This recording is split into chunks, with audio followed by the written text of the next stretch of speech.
days. And I am proud to introduce Frances Yu, who's going to be presenting her dissertation work. Frances has a bachelor's in biochemistry and cell biology and a master's degree in bioscience and health policy from Rice University in Houston. She has participated in a wide range of research, from wet bench to clinical trials to health policy to systematic reviews for the Pacific Northwest EPC.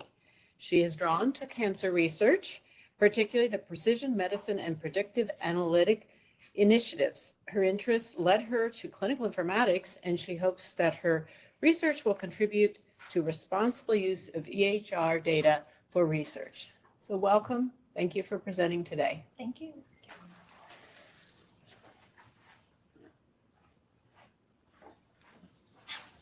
Welcome, everyone. Thank you so much for being here. And today I'll talk about potential application of causal inference to pancreatic ductal adenocarcinoma patients' EHR data. To start things out, let's just review some pros and cons of randomized controlled trials, or RCTs, and observational studies. So RCTs randomizes patients to different treatment groups, and this minimizes potential confounding and other types of biases. However, RCTs are often criticized for its short duration, so instead of following up patients to important endpoint outcomes, sometimes they only follow up to surrogate outcomes that may or may not be important to patients. RCTs usually also have a smaller sample size, so it lacks the power to conduct subgroup analysis. And it is extremely high cost, so sometimes it may not be feasible or even ethical. And for these limitations, there is a limited generalizability of findings from RCTs to the overall population. It is estimated that about 5 to 10% of cancer patients actually meet the inclusion criteria to be included in an RCT. So what do you do for the rest of the patients that are not studied in an RCT? So on the other hand, these limitations of RCT are generally advantages of observational studies, where they have a large and diverse sample that can examine subgroup. So for example, does this intervention work better in older people or in younger people or in men versus women? And it reflects the real world setting better. It usually has a longer follow-up, and because of its larger sample size, we can study rare adverse events. But observational data are susceptible to biases such as selection and information bias. And the database may not contain information of interest such as morbidity or performance status. And lastly, it may be difficult to find a good control group for your observational study. So RCT, traditionally seen as the gold standard, is only on level 2 of the strength of evidence, because you're not going to just trust results from one RCT and call it good. What we really want to trust is the systematic reviews of multiple RCTs pointing to all similar findings. Now, when you don't have systematic reviews or RCTs, then you have to go to observational studies such as non-randomized control cohort or follow-up studies. But what happens when we examine observational studies versus RCTs is in these two meta-analyses, the two study groups found that only about 2/3 of cancer treatment observational studies agree with RCTs. So what they did was they took RCTs of about a dozen different cancers, and then they matched observational data from the National Cancer Database, and then matched the patient inclusion criteria to these RCTs, run the analysis, and then compare the outcomes. And in about 2/3 of the time, the observational studies agree with the RCTs. Some researchers have proposed potential reasons for this discrepancy between RCTs and observational studies. So there could be a difference in populations, such as what kind of patients are given specific kind of treatment in observational study versus being randomized in RCT. Or interventions are more tightly regulated in RCT and patients are followed up more tightly, versus in the real world setting, patients may not follow their intervention as strictly as in RCTs. And another limitation to traditional registry is that data, as we mentioned before, are sometimes limited and they may not contain the details that you want. So for example, we all know the SEER cancer database. And for data collected between 1975 to 2020, radiotherapy and chemotherapy are only coded as yes or no unknown. There's no specific details about what chemotherapy agents was given or how much radiation dose was given. And the registry also lacked treatment sequencing data, so we don't know if the systemic therapy occurred before and or after surgery, which is a hot topic of research right now.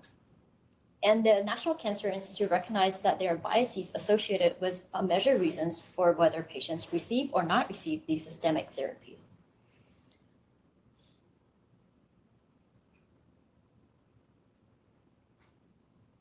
EHR data is a potential solution to this limitation because it offers more granular data for research.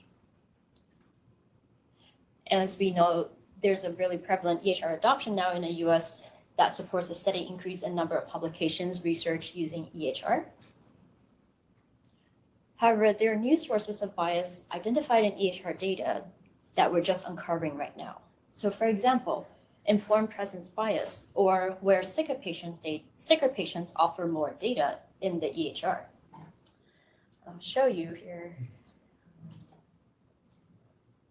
where X, our exposure of interest, for example, autism spectrum disorder, and Y, our outcome of interest, GI issues, and N can be seen as representation of how often they are encountered in the healthcare setting. So if they have more encounter, then they are more likely to have more documentations. And X0 is the likelihood of having documentation for the disease X, and Y0 is the documentation for having the outcome Y of interest. So in our first scenario here, B1, even if your diagnosis or outcome are not related to whether or not you're in the healthcare system, just simply having more encounter in the healthcare system means you're more likely to have diagnosis of either X0 or Y0, and this can be seen as a confounder. So this confounder causes a spurious association between your exposure of interest and outcome, even though upstream, in reality, there may not be this association. This is caused by this N confounder. And we know that people who have AST are more likely to have more clinical encounters, which then makes them more likely to have documented GI issues in their EHR data, again, also causing this potentially spurious association. Now, on the other hand, sicker patients having more data could also mean there's actually less likely to have an event. So a couple EHR studies found that patients with type 2 diabetes who underwent bariatric surgery appears to have a better cardiovascular outcome than diabetic patients who did not have the surgery. They tried to replicate it in a couple of small RCTs, but they did not find any benefit. So Rassen et al. Tried to investigate what is the potential reason for this discrepancy between RCTs and observational studies. So first, they tried to replicate earlier EHR studies where they compare in type 2 diabetic patients who had bariatric surgery versus those who did not have the surgery. And again, they found this quite significant benefit in cardiovascular outcome. But they surmised that it is because bariatric patients are followed more closely and for a longer period of time, and so they have more document in the EHR. And versus other diabetic patients who may not be followed as closely, may not have as longer follow-up in the EHR data that they're using, and so they have just less data. And when they do encounter the healthcare process again, it may be because they have a major health event, such as a cardiovascular event. So they tried to find a better control group. So these are when they compare type 2 diabetic patients who had bariatric surgery, and then they compare to diabetic patients who underwent elective hip or knee arthroplastic surgery, then they did not find any difference or benefit in cardiovascular outcome. It's because these two groups are tracked similarly, have similar median time to follow up, and any cardiovascular events are equally likely to be recorded. There are also hidden social biases in EHR data, and these data are being used to train algorithms that could harm patients in the future. So Obermeyer and al. Examined this algorithm that assigned risk scores to patients, and for patients above certain threshold, they're assigned a nurse coordinator to help them coordinate their complex healthcare needs. But Obermeyer et al. Found that at any given risk score, so for the same risk score, Black patients are considerably sicker than their white counterparts. And they found out that this is because the algorithm used healthcare costs as a proxy for health status. So instead of really investigating what is the true health status of these patients, they use healthcare cost. And we know that Black patients have multiple barriers to access. So as a result, their healthcare spending is lower, even though they are just as sick as their white counterparts. And this algorithm perpetuates this bias. So sicker patients are given a lower, sicker Black patients are given a lower risk score. And as a result, they're not assigned this nurse coordinator who could help them improve their health status. So to quickly summarize, there are several issues with using EHR data for clinical research.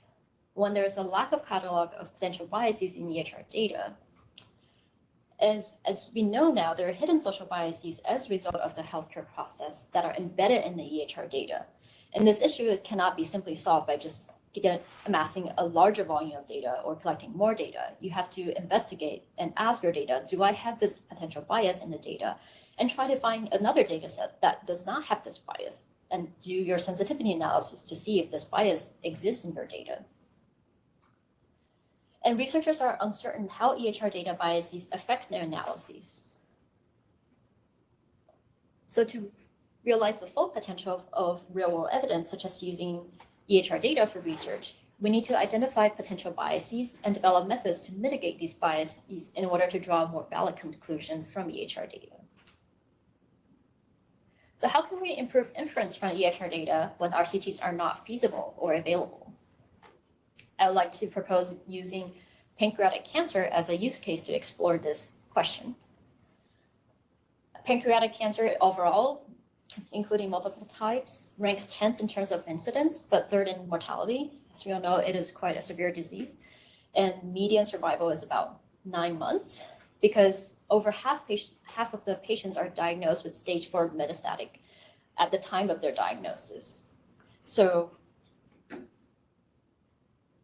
And pancreatic ductal adenocarcinoma, or PDAC, is the most prevalent form of pancreatic cancer, accounting for about 85% of all pancreatic cancers. In PDAC patients, about 15 to 20% can undergo resection or surgery. So we talk about some terms. So when I say resectable interchangeably with operable, it means the cancer portion can be surgically removed. Borderline resectable or borderline operable means the solid tumor has some contact with major blood vessel, but it doesn't prevent the surgery. It's an in-between case. Neoadjuvant therapy refers to chemo and or radiation therapy given before the surgery. And overall survival, or OS, is our most interested outcome. It's time duration from diagnosis or treatment until death. I know this is a busy slide, so I just want you to focus on this part. Is in patients who can undergo surgery for PDAC, the guideline recommends they can go directly to surgery first, or they can choose to have some systemic neoadjuvant therapy and then followed by surgery. For borderline patients as well, it is generally recommended to receive some neoadjuvant therapy before proceeding to surgery. But even the guideline committee recognizes that the value of neoadjuvant therapy is still evolving, and we're not 100% sure how much benefit should all patients receive adjuvant therapy, or should they go to surgery first. And because pancreatic cancer progresses so quickly and only 15 to 20% of patients can undergo surgery, it is really difficult to investigate this question of whether patients should receive neoadjuvant therapy or go to surgery first. And there are about 5 or 6 trials that failed to recruit sufficient number of patients to answer this question. So it's only in 2020, this is the first phase 3 RCT adequately powered to study this, to answer this question.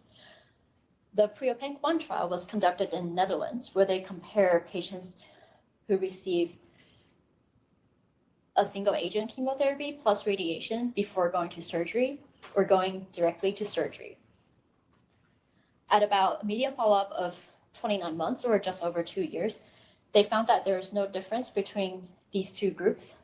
The hazard ratio of about 0.78 and p-value of 0.96. But as I mentioned, this was conducted in the Netherlands, so there's a little bit of treatment difference compared to how we treat PDAC patients in the US. So in the US, we typically give a 2 or 3 drug regimen depending on patient's tolerance. And that's different from the kind of chemotherapy regimen they gave in the Netherlands. So now this trial is being replicated in the US, the CREOPANC3 trial, and it's expected to complete in 2024. So again, how do we improve inference from EHR data when RCTs such as the one we just looked at are not really feasible or they're lacking, and we don't have multiple of them to confirm whether or not there is a benefit for having systemic therapy before surgery? And I'm proposing a solution is to apply causal inference to PDAC patients' EHR data that may help us answer if patients should receive neoadjuvant therapy first or proceed directly to surgery.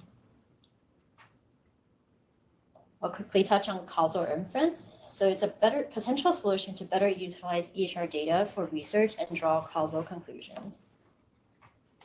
It is a broad scientific framework with landmark concepts and includes concepts and tools to analyze these observational data. And one important component of it is a correct model specification. So you need to specify and indicate your assumptions and your model, communicate it to other researchers before you analyze your data. And the tool to communicate your model and assumptions is using directed acyclic graph, or DAG. In a DAG, there are these nodes that help you categorize your variables, such as an exposure or outcome. And these arrows or edges actually represent causal relationships. So in this DAG, I'm saying that this exposure causes the outcome. We're mostly familiar with confounders. I just noticed the error is the wrong way. I'm so sorry. So confounder is actually a causal precedent to the exposure and outcome, meaning that a confounder causes both the exposure and outcome.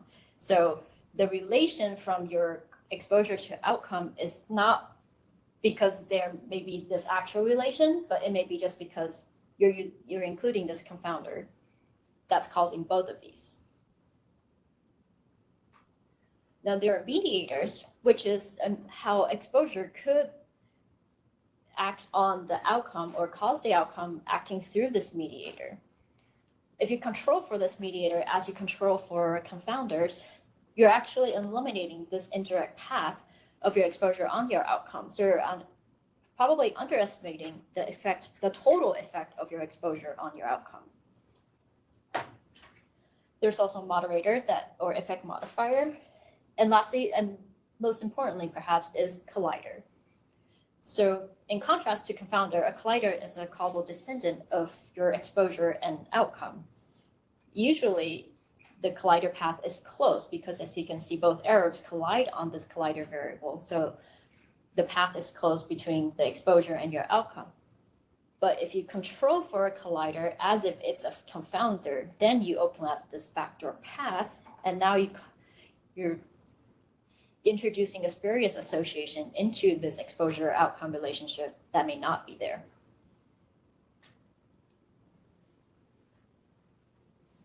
So to answer my questions, I'm proposing 3 specific aims to address my research question.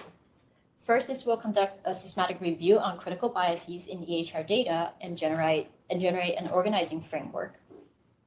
2 is to identify PDAC treatment decision process that contributes to patient selection for each type of treatment regimen. And finally, to construct a causal model emulating the CREOPANC1 trial with EHR data bias and treatment selection factors and validate the model. This is just a general framework, conceptual framework to show you how aim 1 and 2 feeds into the aim 3 of constructing and validating the causal model. So for aim 1, I'm proposing of cataloging critical biases in EHR data. And first, we're asking what biases are unique to or amplified in EHR data. To answer this question, we'll conduct a systematic review of biases identified only in EHR data or less-known biases highlighted by EHR data. We will catalog these biases using existing framework, so using epidemiological categories of bias and source of bias in EHR data pipeline. And we'll also use thematic analysis to propose a new organization of biases. This is the inclusion-exclusion criteria for the systematic review. It is intentionally broad to capture as much information as possible, and generally not limited to much, except the study should examine EHR data specifically and not traditional registry or administrative data. And we are limiting it to countries with widespread EHR adoption, such as the US, Australia, Netherlands, because we do not want to include a bias in countries where what kind of patients could have access to the healthcare system that has the EHR data. That's a whole nother form of bias. For our aim 2, first, there are 3 subparts. First, we want to identify prognostic factors for PDAC, and this will come from a literature review of published review articles within the last 5 years. The second part, we will attend pancreatic cancer tumor board up and observe pancreatic cancer tumor board. And from the tumor board, we want to know what prognostic factors and other factors are discussed in the multidisciplinary meeting to craft a treatment strategy for PDAC patients. And these 2 parts will inform our third component, which is key informant interviews to identify in the observational setting what kind of patients get assigned or recommended to what kind of treatment. So our key question here is, what factors do clinicians consider intuitively or analytically when recommending treatment to patients? This is based on the dual process theory, where when we're making a decision, there's some uncertainty. If it's a well-known, recognized scenario that we have experience with, then we're more likely to use our system 1 or intuitive thinking, where we just recognize pattern and then we make a decision. But in more uncertain scenarios, we may slow down, try to collect more information, analyze them analytically, and then arrive at our conclusion. So this theory proposed that in general, sometimes we use just system 1 and system 2 acts as a monitor to make sure we're applying the correct pattern recognition to answer our question. And sometimes we rely more on system 2, especially when the situation is complex or uncertain and we have not encountered it before. So for this subpart of aim 2, we'll use proportive sampling of key informants, so at least 2 clinicians each from medical oncology and surgical oncology, plus potentially other subspecialties will be interviewed, or interview at least 6 and up to 10 clinicians, or until content saturation.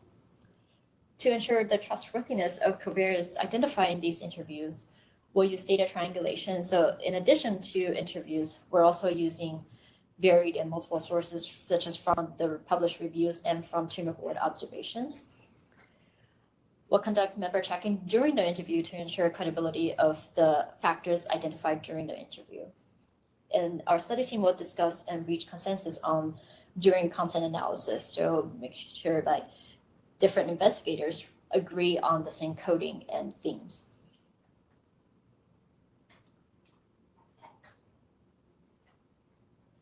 Which will lead me to the final aim, to construct and evaluate a causal DAC.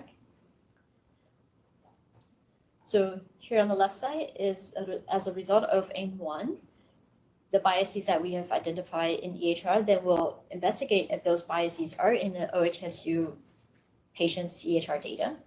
And if they are, then we'll conceptualize these biases as DAC variables to indicate in our model. On the right-hand side is our summary from aim 2, where we'll map prognostic and treatment selection factors to data elements in the EHR. Both of these will come together into a causal model, and we'll fit it with structural equation modeling. And I'll go into more detail about the model validation process. So first, just to briefly go over what kind of patients we're looking to recruit into this retrospective review. We'll work with the Oak Tree Research Data Warehouse team to develop a query and extract structured EHR data elements. And we'll also reference pathology and/or surgery database of patients to ensure that we capture the complete cohort of patients. Our patients will be limited to those aged between 18 and 89 years who have underwent pancreectomy at OHSU between 2012 and 2022. So here's my sample size calculation with the a priori hazard ratio of 0.75, giving a conservative estimate that about 20% patients may not have sufficient data at OHSU. The minimum sample size required is 545. And Oak Tree cohort discovery suggests that there are about 690 patients that meet this inclusion criteria at OHSU, so we should have sufficient sample size to conduct this research. Just quickly going over the types of data and potential elements that we'll collect from the EHR, and this will be augmented by our AIM2 factors. So some of these data will come from structured EHR data and some from manual chart review. For structured EHR data, we'll validate them in 50 patients and make sure that what we extract out of the EHR are validated and also present in their chart. And lastly, after fitting the model, we want to see how valid it is. So first we'll do an overview of model fit to statistics with conventional thresholds.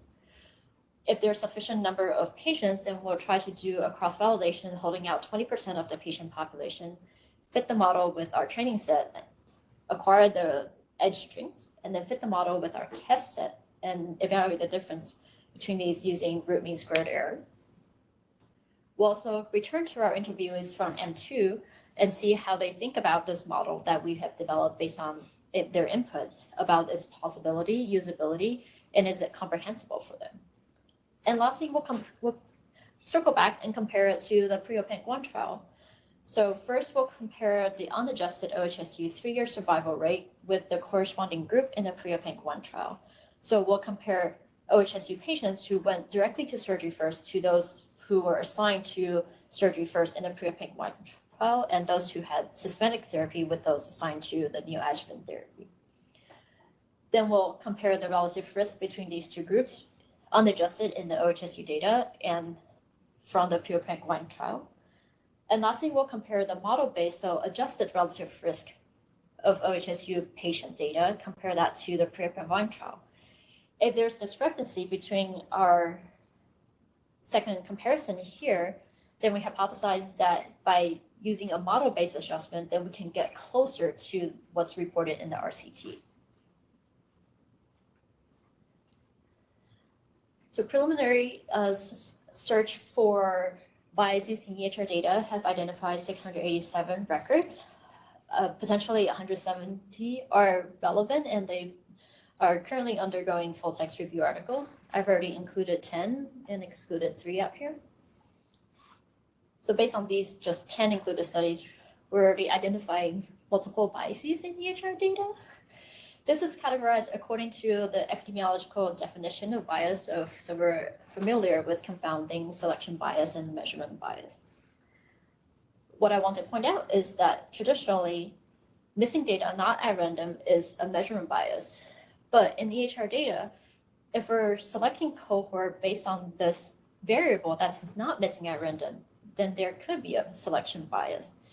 And we're realizing based on these articles that there's a lot of fuzzy biases in EHR data that don't neatly fit into these 3 categories, which is why we're proposing that we may need a new framework to organize these biases. Another way we propose to organize these biases is by the EHR data generation pipeline. So from care delivery all the way to ETL and data analysis and interpretation at the end. We expect to see a lot of biases in the care delivery portion, so including access to healthcare and what's actually recorded in the clinical encounter, what's discussed during the clinical encounter. So this first step may be expanded in order to really capture, is it even before patients reach the clinic and when they reach the clinic, what kind of healthcare they're receiving. to review some products from this research. So from AIM-1, we'll have a catalog of bias critical for research using EHR data and a new framework to organize these biases. From AIM-2, we'll have verified factors affecting treatment selection and PDAC prognostic factors. And from AIM-3, a causal directed acyclic graph comparing neoadjuvant versus surgery first in resectable and borderline resectable PDAC patients and model validation results. This is my proposed study timeline. So I have just resubmitted my IRB application, and we're doing the full text review for AIM-1. And we recognize there are some limitations for this research. So number one is there's limited generalizability due to organs population homogeneity. So we know that pancreatic cancer disproportionately affects Black patients, and they also have a worse mortality rate. Unfortunately, in Oregon, we have a really small Black population. So using OHSU's data means it may not be generalizable to the entire US. To mitigate this is why we included a literature review that can be published by any international researchers. So we're hoping that the literature review captures a broader patient characteristics all around the world. Also, we recognize that it's a relatively small sample size of clinicians interviewed in AIM-2. So to supplement that, we're also using tumor board observations to identify factors. And also these factors are proposed by clinicians who may not have the time to participate in interviews. Then we can verify these factors during the interview with clinicians. And lastly, there's a lack of patients' perspective in treatment, especially when we really care about shared decision-making. And that would just be a topic for future exploration and research. So in conclusion, EHR data offers potentially more granular data than current cancer registries. An appropriate use of EHR data for research could supplement evidence base in the absence of trial data. Applying causal inference to model PDAC patients, EHR data could better emulate RCTs.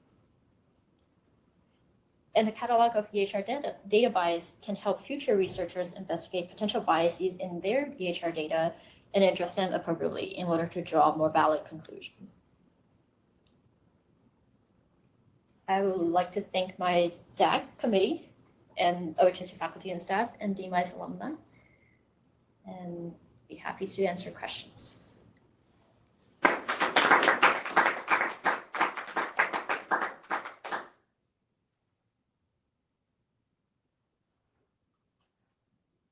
Lynn is raising her hand. I think she's monitoring the chat. Thank you. That's correct. Tasha has a question.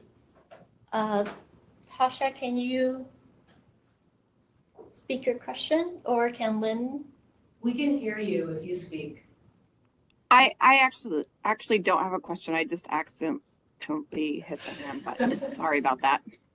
Good.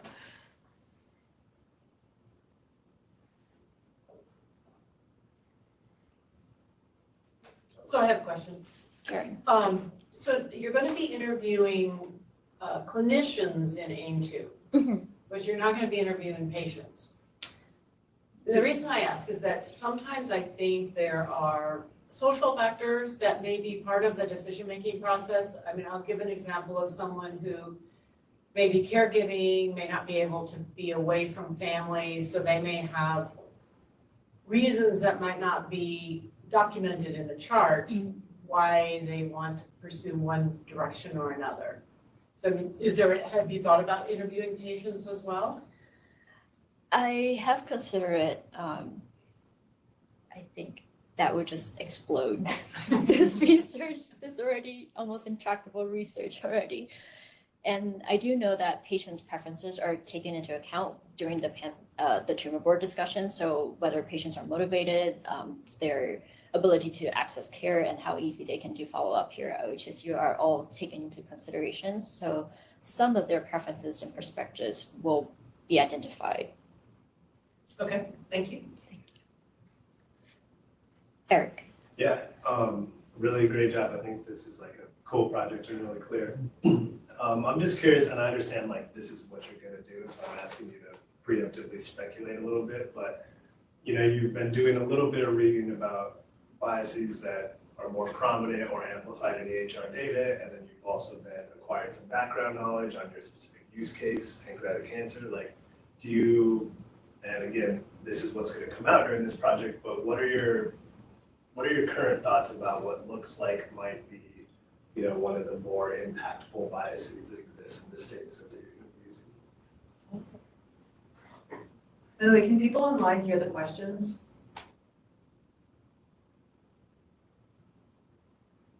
Yes, we can hear. Okay, great, thank you. That's a really great question. I think for pancreatic cancer here at OHSU, it may be the information bias. So how complete of information do we have on these patients? So if they just come to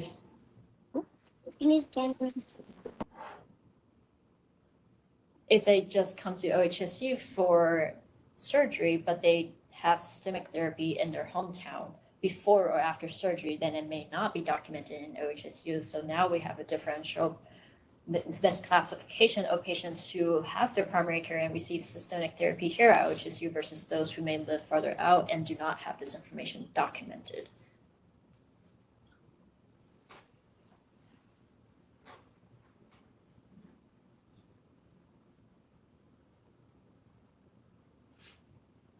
Oh, Nicole. So this is less a question and more a thought that I had based on the response you just gave. I think it's going to be interesting to see what differences there are between the structured and unstructured data for a lot of those kinds of factors, because that's the kind of thing where you may not see it in the structured data, but it is likely that it's captured in progress notes or something like that. And the same thing for patient preferences. So looking at kind of how informative the structured data are for properly modeling this versus including the unstructured data should be very interesting.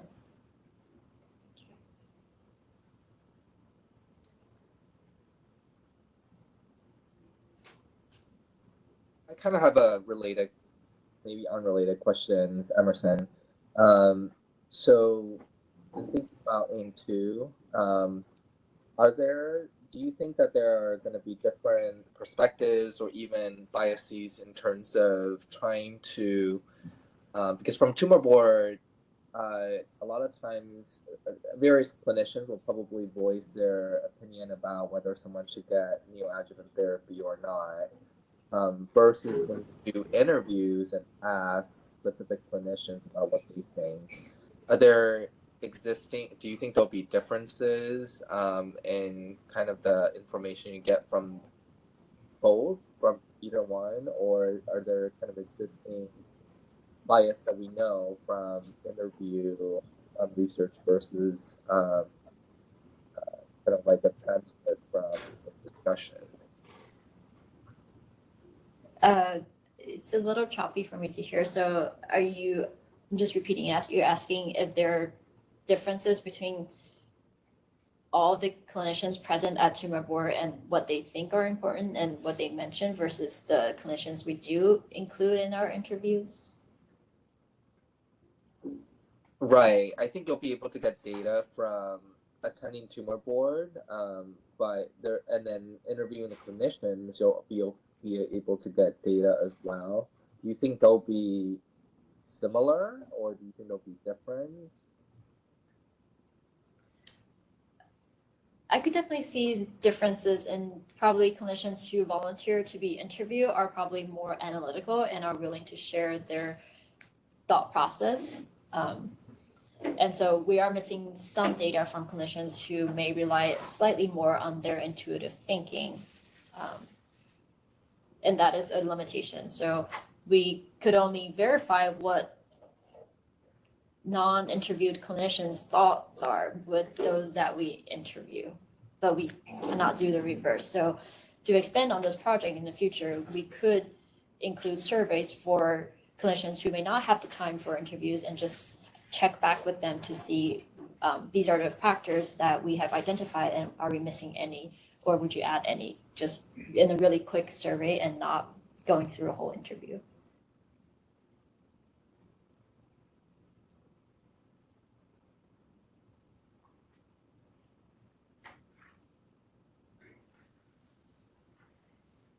Are there any more questions from the audience?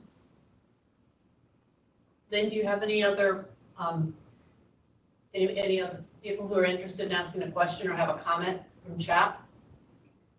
I don't see anything in chat.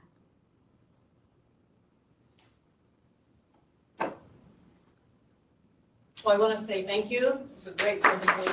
And we will continue to have conversation with your committee. So unless you're a committee member, at this time we will clear the room and let the committee have a chat with Francis. Thank you so much. Thank you. Thank you, everyone.